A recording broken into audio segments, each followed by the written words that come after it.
குரானில் கூறுகின்றான், அவன் எத்தகையவன் என்றால், வானத்திலிருந்து உங்களுக்காக தண்ணீரை இறக்கி வைத்தான், அதிலிருந்து உங்களுக்கு குடிப்பும் உண்டு, இன்னும் அதிலிருந்து புட்பூண்டுகளும் உண்டாகின்றன, அதில் நீங்கள் கால்நடைகளை மேய்க்கிறீர்கள்.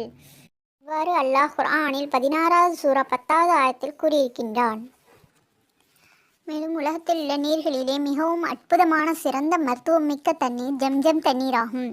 மருத்துவம் மிகுந்த இந்த தண்ணீர் அரேபியாவில் மக்காவில் காபாவில் உள்ள ஜம்ஜம் கிணற்றில் உலகத்தில் முதல் ஆலயத்தில் உள்ளது. காபாவிலிருந்து 60 அடி தூரத்தில் உள்ளது. மேலை நாட்டு விஞ்ஞானிகள் ஆராய்ச்சி செய்து இதில் எல்லா சக்தியும் இருக்கின்றது என்றும், அதில் மெக்னீசியம், தாமிரம், வெள்ளி, தங்கம், துத்தநாகம் மற்றும் எல்லா சத்துக்களும் நிறைந்திருக்கின்றது என்றும் கூறியிருக்கின்றார்கள். சுப்ஹானல்லாஹ். நபிகள் நாயகம் ஸல்லல்லாஹு அலைஹி வஸல்லம் அவர்கள் சொல்லியிருக்கின்றார்கள், நினைத்ததை நிறைவேற நியத் செய்து இதனை குடிக்கவும். தண்ணீர் உணவல்ல, ஆனால் ஜம்ஜம் தண்ணீர் உணவாகும், எல்லா நோய்களுக்கும் மருந்தாகும் என்று நபி ஸல்லல்லாஹு அலைஹி வஸல்லம் அவர்கள் கூறியிருக்கின்றார்கள். ஜம்ஜம் தண்ணீரை குடிக்க நோய்கள் தீரும். ஜம்ஜம் தண்ணீரை சூடாக்கக்கூடாது, மருத்துவ குணம் போய்விடும். ஜம்ஜம் தண்ணீரை எத்தனை நாள் வைத்தாலும் அதில் புழுக்கள் பூச்சிகள் வராது, சுத்தமாக இருக்கும். ஆண்டுதோறும் ஹஜ்ஜுக்கு செல்பவர்கள் உம்ரா செல்பவர்களும் கொண்டு வருவார்கள். இந்த தண்ணீர் குடிப்பதால் மிகவும் பயன் இருக்கின்றது. உடலில் எவ்வளவு நோய் இருந்தாலும் அதை துவா செய்து குடித்தால் அல்லாஹ் தஆலா இந்த நோயை நீக்கக்கூடியவனாக இருக்கின்றான். சுப்ஹானல்லாஹ்.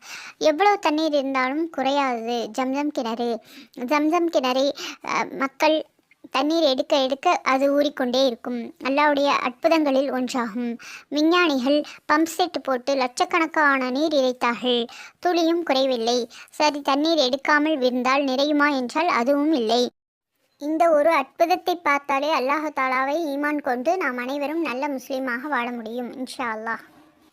ஹாஜரா அலைஹிஸ்ஸலாம் அவர்களுடைய காலத்திலிருந்து இந்த நாள் வரை அந்த ஜம்ஜம் தண்ணீர் அவர்கள் சொன்ன அதே இடத்தில் அதே அளவில் இன்றும் இருக்கின்றது. சுப்ஹானல்லாஹ்.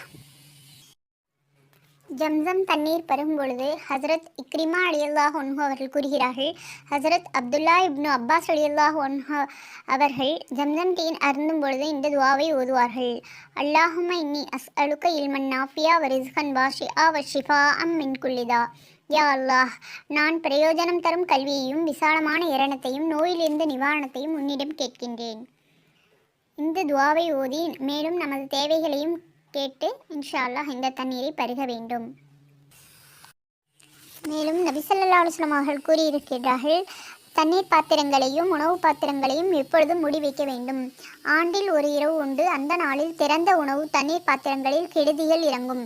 அந்த உணவை சாப்பிட்டால் கால்ரா நோய் வரக்கூடும் என்று நபி ஸல்லல்லாஹு அலைஹி வஸல்லம் அவர்கள் கூறியிருக்கின்றார்கள்.